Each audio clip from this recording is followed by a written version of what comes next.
Hey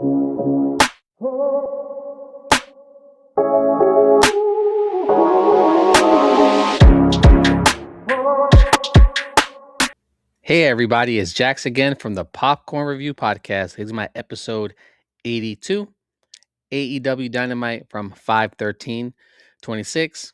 I'm just gonna get into it, guys. This episode actually was pretty funny. Started off with MJF having an interview with Renee, and I kind of call it like the walk of shame, if anything. She kind of asked him if he was going to go on to terms with Darby Allin's match to, hair versus title. And he kind of hesitated, but he was like, I'm thinking about it pretty much. And after he stops talking to her, he kind of walks off kind of pissed. And as he's walking through the garage or the parking lot, he sees everybody and their uncle bald. So he's seeing different people from different parts of the world, or different parts of life, I should say, bald. Old wrestlers bald. He saw Christopher Daniels. He saw Champa. He saw Ricochet. Even Ricochet was like, "Hey man, you about to be bald, but don't worry, you're not gonna look good as me, but you're gonna look good though." So, like I said, he's walking the walk of shame. Like, you end up waking up the next morning going out with the same clothes on, but this time he was bald. So I personally don't think MJF is gonna lose, honestly. I think this is kind of like just to get that match going. I don't think MJF is going to spend thousands of dollars, travel to Turkey, spend time off the air just to shave his head bald for a match. I personally don't see that happening. I'd be surprised, honestly. I think Darby's going to hold the title, have a bunch of matches in between, and then drop the title at MJF. That's my personal opinion. But again, this is either a foreshadowing of what MJF could look like, or the walk of shame, or the bald of shame, I should say. But pretty funny. Can't wait to see it, honestly. Double or Nothing is going to be amazing. Right after that, we had the 10-man match, or yeah, 10 men, 5-on-5. You had FTR and Champa and the Dogs versus the Bucks, CNC, Christian and Copeland, and Orange Cassidy, OC. So it was actually pretty funny. Everybody came out, had like their own little time with their music. You had the Bucks come out. They were wearing like a lime green or highlighter green. And then you had Copeland come out and he's matching them. So it was pretty funny. I thought it would have been great if Orange Cassidy would have been wearing a lime green shirt, and then Cage would have been like, "What the fuck are y'all doing?" and kind of like dismissed everybody. But great match, to be honest with you. Um, Connors and Finley were doing their thing. The way this match started, they were all over the place. They were in the arena, they were in the stands, they were outside the ring. A lot of the match started outside the ring before anything happened. So it was really good. Um, everybody was getting the hot tag for a while. They were beating down on OC. You had Copeland wasn't able to get in for a while, so finally got the hot tag, started going apeshit, especially on Connors. Connors was taking the beating, but he was also dishing it out too. So it was nice to see he was taking it, but he was also dishing it out, so he wasn't being there like a rag doll. At one point though, if you guys remember the movie Ready to Rumble, that's probably showing my age, but they did the four post massacre, and everybody was on the four post. They did like either a frog splash or an elbow drop, and they kind of did that reference. At least I saw that as a reference to Ready to Rumble. Um, you had the Young Bucks, you had Christian, and you had OC on the top ropes. They all did an elbow drop, and then you had you had Copeland had Connors in the middle, then dropped Connors and try to get a pin. So I definitely saw the Ready to Rumble reference. If nobody else gets it, again, I'm showing my age probably, but great match. I'm actually surprised that Connors looked that good. I'm not familiar with the Dogs, honestly. So it's nice to see. It kind of sucks that, Gabe Kidd got injured, had to drop the trios title. So I'm pretty sure when Gabe Kidd come back, they're going to get those trios titles back. But at one point, they even gave a hot tag to Christian Cage, and instead of doing the super kick, he kind of like low blows one of the Dogs there. It was really funny. Because he's still an asshole. Even his entrance changed, like father, respectful, this, that. And the last thing it said is asshole. So he's definitely leading into that. He's definitely not 100% face, if that makes sense. So really good match. They end up pulling that one off. Cannot wait for Double or Nothing. I don't know what's gonna happen with FTR and CNC. I think CNC is going to take it, but then the problem is what happens with FTR after? Because if you break up CNC, they go do their singles run, or do they stay together and then FTR kind of falls on the back burner? Maybe FTR takes a break. I don't know. But FTR was home. The crowds were kind of cheering them at some point, and then at some point they were also booing them. So Dax gave him the finger. So really funny. Um, then after that match, like I said, it was you had Will Ospreay training with the Death Riders again. Um, and I said it the other day that I felt like it was kind of like the Mr. Miyagi Karate Kid vibe. But the more I look at it, Moxley's more of a Johnny Lawrence from Cobra Kai. So now that I'm looking at it more, I'm seeing the dynamic. I feel like he's Johnny Lawrence, and you know, Will Ospreay is kind of Miguel. And it's not kind of the hair or anything. It's just that's how I see it, because Moxley's more outspoken than Mr. Miyagi. Moxley's more ruthless than Mr. Miyagi. And that's how I see it. Now, people probably like, man, this guy's out of his fucking mind. That's how I see it, guys. I feel like this is Cobra Kai molding Will Ospreay into an assassin. You know, aerial assassin he calls himself, and that's gonna be a ruthless assassin. But let's see how it goes, guys. Uh, Ricochet and Jericho are talking, and you also had Jungle Boy talking. You had Mark Davis talking. Everybody talking about this anarchy in the arena. So it is official. They're gonna have Jericho, the Hurt Syndicate with Bobby and Sheldon, Jack Perry, the Bucks, and Kenny Omega. So it's going to be what, 7-on-7. So what does that mean? Ricochet got to pick up some people. Ricochet is going to be him in the Demand. So 3 with GOA. Mark Davis, Andrade, who doesn't look too happy to be there. Honestly, Andrade was just like, yeah, like he's got to be there because of Don Callis. And then the Dogs. Man, that's going to be a crazy anarchy in the arena. And like Jericho said, you're going up against the guy who created this match. Do you really want to do that? I didn't expect Kenny Omega to be part of this. I'm actually surprised the Hurt Syndicate is part of this. Um, but I guess they kind of all need something to do, especially as one of the bigger pay-per-views for AEW. So let's see how it plays out. I'm very excited for Double or Nothing. What about you guys? You did have a match also with Speedball with Westbrook. Looks like an indie talent or maybe someone from Ring of Honor. At first, Westbrook was actually doing okay. He was doing his thing. And then for some reason, he hangs himself on the ropes or slips on the ropes. Speedball takes advantage. Double knees to the back, which looked like it hurt personally. And Speedball takes the win. Right after that, you had the TNT Open Challenge. Did not expect this individual to come back. Brian the Machine Cage from the Don Callis family, their roster's huge, said he wants in. So Kevin Knight had a lot to work for. He was bouncing off of Brian Cage. Brian Cage was throwing him around the ring. No matter what kind of offense Kevin Knight was doing, it wasn't working. He was literally bouncing off with clotheslines, bouncing off with drop kicks, bouncing off with lariats. He just wasn't phasing him. And he was even curling him at one point. Like, come on. Now, it sucks that Brian Cage had to come back and take an L. It also makes sense why Kevin Knight had to win. Now, I see Brian Cage, he was, I think, the Ring of Honor television champion at one point. I can see Brian Cage winning Ring of Honor Gold. There should be no reason why Brian Cage isn't a champion, whether he's with the Don Callis family or not. Because in real, I think Brian Cage would kill Kevin Knight. I love Kevin Knight, like Brian Cage. Hopefully they could do better with him. But we'll see.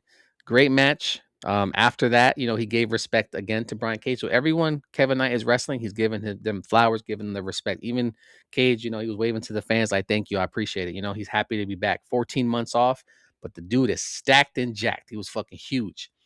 But after that, you kind of had Speedball stayed with him, and they were chopping it up, talking, and Kevin Knight was like, man, if it wasn't for MJF, I'd be an AEW champion. I'd be double champion.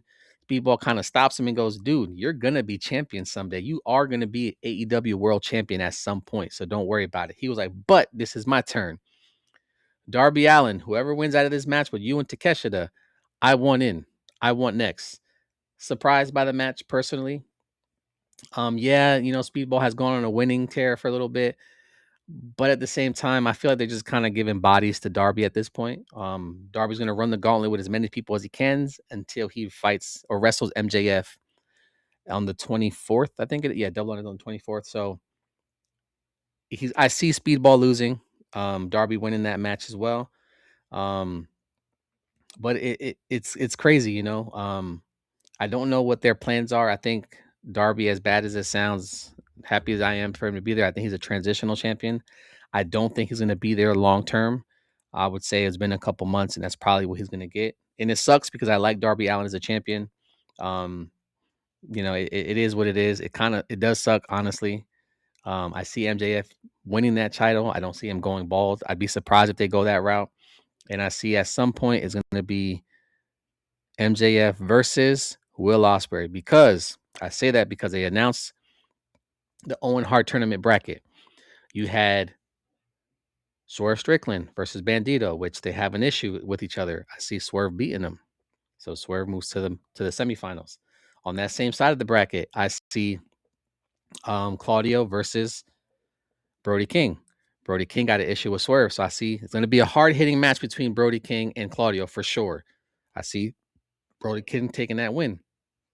Then I see Swerve beating Brody King to get to the finals on the right-hand side of that board. Now on the left side, you have Samoa Joe versus Will Ospreay, who also have issues. So I see Joe taking the L, Will moving to the semifinals. That other side of that bracket, you have Davis versus Jack Perry, which also have issues. So I see Davis winning, whether that's the Don Cal family helping or Ricochet helping again, but I see Davis winning that match. And what did that leave you? Davis versus Will Ospreay, who also have fucking issues. So I see Will capitalizing on that win, moving into the finals versus his brother or partner at one time, Swerve, and Will Ospreay taking the win. Swerve's probably gonna be pissed, but Will Ospreay taking the win, and it's gonna be Will Ospreay versus MJF at All In. I'm saying it now. Quote me on that. That's how I see it's gonna play out. I'd be surprised if I'm wrong, because Swerve can also be a tremendous champion, but I don't see Swerve and MJF both being heels going against each other. I would say if they go with MJF, if they go with Swerve winning the tournament, I see then it's going to be Darby beating MJF, and it'd be Darby versus Swerve, which I still see Swerve winning.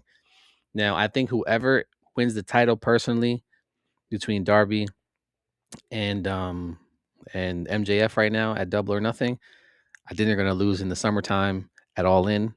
So they're even going to have, I mean, if Darby retains, he's going to have it for a few more months. If MJF wins, he's only going to have it from May until July or whenever All In is. But that's how I see it. I see it being Swerve versus Will, and then MJF versus Will Ospreay for the title, where Will Ospreay finally wins the big one in AEW. Y'all let me know what y'all think. What was it? Yeah, and then you had Will Ospreay had his match versus Ace Austin, which was a decent match. Ace Austin's been actually impressing me lately. I didn't watch him in TNA. He was also part of the Bullet Club. I didn't know he was part of the Bullet Club. So the dude is actually really athletic. They're always talking about how big his legs are. He actually got some big ass legs for a dude his size. But good match. They could both throw down. After that match, Will Ospreay, of course, wins that match. We all saw that coming. And he shows respect to Ace Austin, you know, like, yo, thank you for the match. I appreciate you. And then kind of chumps it up for him, claps it up. But it was weird. During the match, though, Will Ospreay was very aggressive, going after submissions, going after different techniques that you don't typically see Will Ospreay doing. So working with the Death Riders, the Johnny Lawrence, he's the Cobra Kai, you know, he's definitely picking up that aggression, that extra little thing that he needs, you know. But what happens after that match? You have Joe come out talking shit. Hey, you know, if you would have joined us instead of the Death Riders, I would have gave you a first round bye in the tournament, because you didn't. You know, I got to put you down. And Will's like, well, let's go then. You know, it is what it is. He was like, you know what? But I'm gonna catch you at Double or Nothing. But I can't talk anything about my guys here. I don't put leashes on my friends. Have at it. So Bowens and Shibata go after him. The Death Riders music hits, and they come for the save. And Joe was like, "Yeah, we'll do this later because I'm not stupid." Because there was like 7-on-3, if anything. And honestly, um, Will Ospreay kind of looks at Mox like, "What the fuck? Like, you got my back, but what do I owe you?" That's how I looked at it. Like, you got my back, but what do I owe you? Now, is Mox helping him so he could later get a title shot at the AEW World Championship? Possibly. If Mox helping him so Will Ospreay owes him a favor? Possibly. Or is Moxley passing the torch to Will Ospreay? Is Moxley preparing us for him to take a lesser role in AEW? It could be that too. You know, Moxley's been wrestling for a while. He came in with the Shield, and Seth Rollins is talking about retiring in a few years. Roman Reigns said the same thing. He's not going to be there much longer. So is Moxley preparing us, helping out Will Ospreay to pass the torch to Will Ospreay so he can hold the flag for AEW? Sounds pretty good to me. I'll be okay with that. I'd be all right with that. At some point, Moxie can't be there forever. Maybe Moxie will be a trainer. Moxie will be a commentator, something to that effect. But is he passing the torch to Will Ospreay? I think so. I think so. You had the Triangle of Madness versus the Birds and Sheeta, which I'm surprised because Sheeta's on a heel run, so a little weird dynamic there. They did announce for Double or Nothing, you're going to have Tekla versus Sheeta versus Chris Statlander versus Jamie Hayter. So I think Chris Statlander and Sheeta are going to get into it. It's going to leave Jamie Hayter versus Tekla, and Tekla's going to take the win. That's how I see it. Good match, honestly. The girls could go. The girls can go. The girls can go. I love the Triangle of Madness. Jamie Hayter, I've been a fan of her for a while, especially when she won the title. Sheeta, I've always liked. Alex Windsor, she's growing on me. She could throw down too. But I will say a lot of people are complaining that the women aren't getting a lot of matches or a lot of time on the air. I will say I can agree with you on to that to a point, but at the same time, you guys got to remember we used to have bras and panty matches. We used to have bikini contests, wet t-shirt contests, mud wrestling matches. The girls were getting 2 to 3 minutes and they were being sexualized.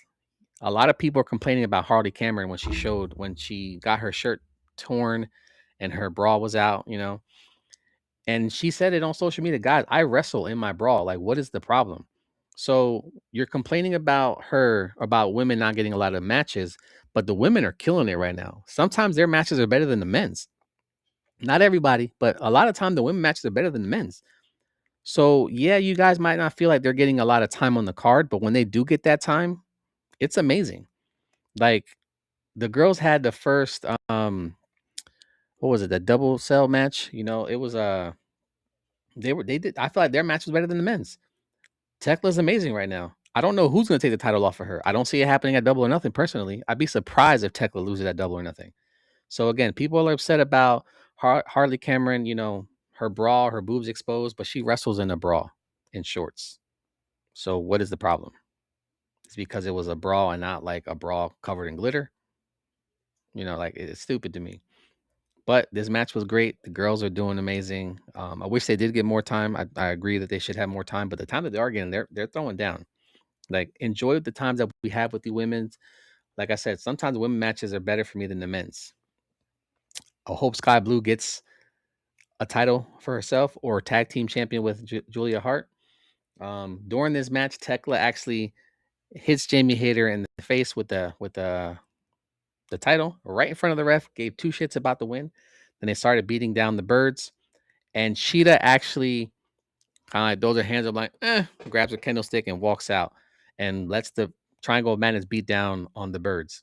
Now, what's crazy is you had Willow, Mina, and you had Thunder Rosa come in and make the save. So it was nice to see those girls go in there.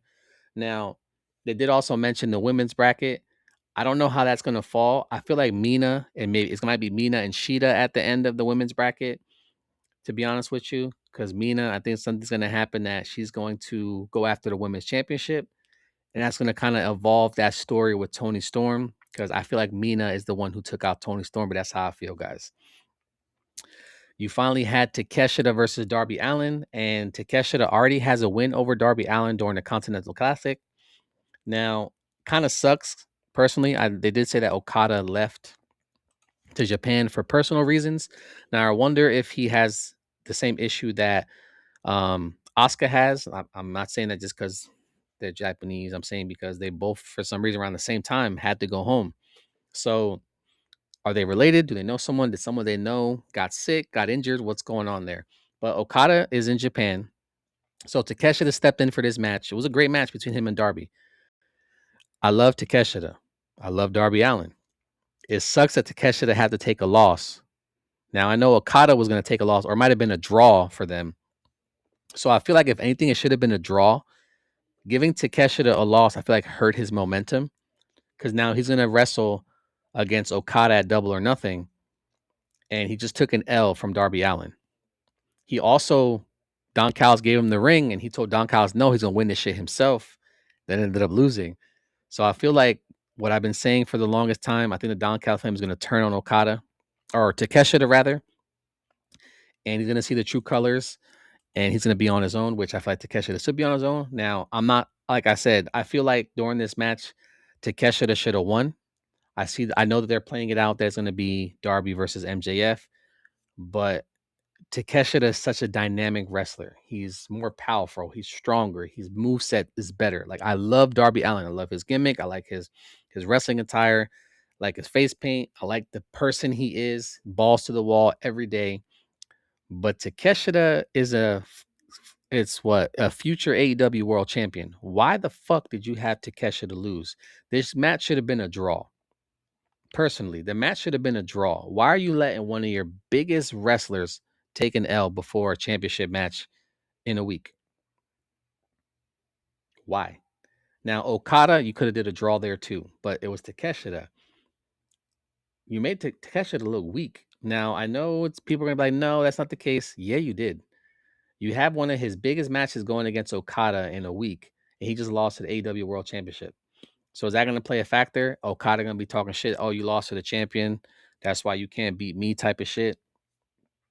You know, I just think that story was kind of lackluster. I think that if anything, maybe Don Callis should have got involved. Maybe he hit Darby with the ring. The ref saw it. Disqualification. Darby Allin wins. I feel like that's how it should have played out personally. Because a disqualification loss compared to an actual loss, I think would have been Don Callis's fault, not Takeshita losing it on his own. You see what I'm saying? That's how I feel about it. I feel like Takeshita should have never took a loss. It should have been a draw, time limit draw, or you know, Don Callis or someone in the family gets involved, costing the match. But that's how I feel. At the end of the day, you had Darby call out MJF, yo, get your ass out here, bleeding from his mouth, whether he bit his tongue, broke a tooth, I don't know. Calls MJF out. Hey, it's like, I'm gonna sign first, you go sign next. And he's like, yo, I'm gonna sign. No, I'm not. I'm gonna sign. No, I'm not. I'm gonna sign. You know what the difference between me and you? Starts talking shit like always. Now,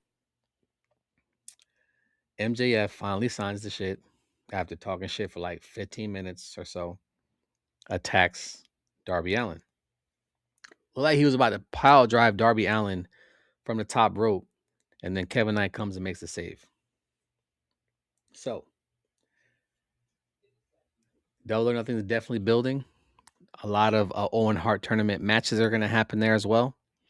FTR versus CNC, you know, Anarchy in the Arena, 7-on-7. Darby versus MJF. Like, it's so much going on. Tekla's in the 4-way. Like, this card is probably going to be 5 to 8 hours long, but I'm ready for it. I'm going to do my prediction video probably a day or two before. So this way y'all see that out there. But this was an incredible episode of Dynamite. A lot of shit happened. MJF and his walk of bald fame. Or should I call it the walk of shame, but bald shame? Can't wait to see what's going to happen, guys. This has been a great episode of Dynamite. I just cannot wait for Double or Nothing, you guys. Y'all let me know what y'all think in the comments. Thanks for watching. Have a great one.